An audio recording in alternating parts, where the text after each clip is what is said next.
Hey there, this is Dr. Evan Osar with the Institute for Integrative Health and Fitness Education. Welcome to this edition of Integrative Movement Insider. I'm coming to you live from Phoenix, Arizona. We're about to start the Integrative Corrective Exercise Certification Program. So I apologize for the noise and the sound and the lighting in this gym. I just want to shoot this real quick before we begin getting started with our certification program.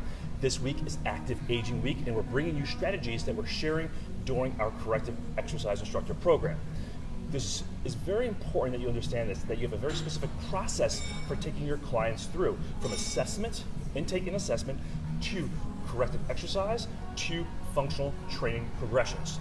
Because it's not about your exercises, it's about the process that you follow, that you strategically look at your assessments to drive your corrective exercises and the decisions you make during your corrective exercises and the exercise patterns that you actually choose, and then how you integrate this information into the fundamental movement patterns. So I started out on Monday discussing the squat pattern, Tuesday we discussed the hip hinging pattern, and today we're addressing, yesterday we addressed pushing patterns, and today we're addressing pulling patterns. Because one of the things we see in our older clientele, and this information is specific to training the older client, but it also applies to the younger clients as well, is scapular protraction in that forward shoulder position. So a lot of us assume, or we've been taught in the industry, that what we need to do is work more on the retractors and depressors.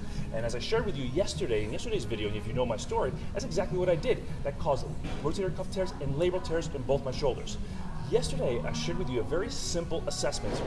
Hey, thanks for being on, Janice. Thanks for being on, Mike. Mike is one of our certified integrative movement specialists, and my buddy Pete, who's always following us, so thank you for being on. Pete and I used to work out way back in the day, back in New Jersey. One of my best friends, like a brother to me. So one of the things that we discussed yesterday is if you're not assessing your clients, then you are guessing, and you're taking the word of everybody in the industry that you've been taught and influenced by. So I shared with you a very simple assessment to use yesterday. So ask your clients to retract their shoulder blades. Do any of them have trouble doing that? Almost none of them have trouble doing that. Now go overhead flexion with your clients. How many of them have limited overhead flexion? Almost all of them. So our clients have more trouble with overhead flexion and pushing than they actually do pulling. And all we're doing in our industry, or we're hyper-focusing on the pulling motions. So yesterday I shared a strategy with you to help improve the scapular stabilization and actually the function of protraction and stabilization in the quadruped type pattern. So check out that video if you missed it. Today I am going to talk about pulling patterns, because pulling patterns and what you do during pulling patterns is just as important as your pushing patterns. So I'm going to step away from the camera, and what I'm going to do is, as I pull, I'm going to make sure that my shoulder stays nice and open and wide to the front. I'm not over retracting and depressing through the back. I'm teaching the client how to stabilize, align the head, neck, thoraco-pelvic cylinder, and then how to stabilize the scapula on top of that thoraco-pelvic cylinder. I'm going to step away real quick, demonstrate what that looks like, and I'll come back and conclude.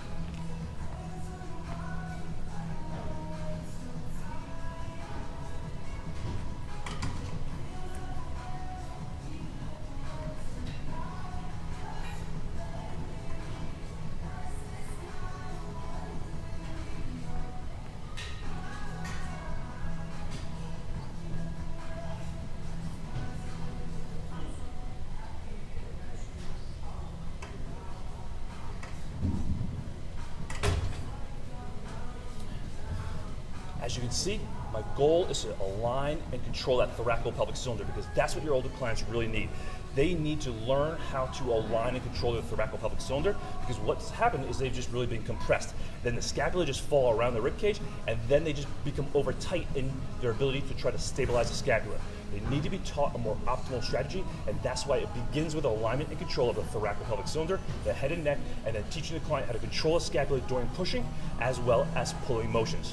So I hope you enjoyed this video and this video series. If you're looking for more information, then check out our website, iihfe.com. Sign up for our newsletter, Integrative Movement Insider. We share tips and strategies for working with the adult population, especially that active age, baby boomers and seniors. And also, if you're looking to delve more in deep into this information and really master this information, then check out the Integrative Corrective Exercise Instructor Program.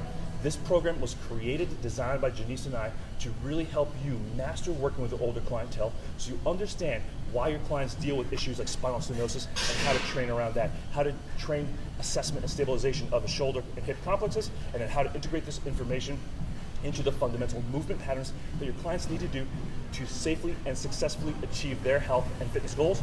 Now get out there, empower your clients, encourage them to bring more of their friends, families, and colleagues in so that they can also experience your expertise, and really let's help empower this older population, our older population, this active aging population that really needs to learn how to be proactive and take control of their own health. Make it a great day, keep doing what you're doing, and we'll be bringing you updates throughout the weekend at the Integrative Corrective Exercise Instructor Program. Take care, we'll see you soon.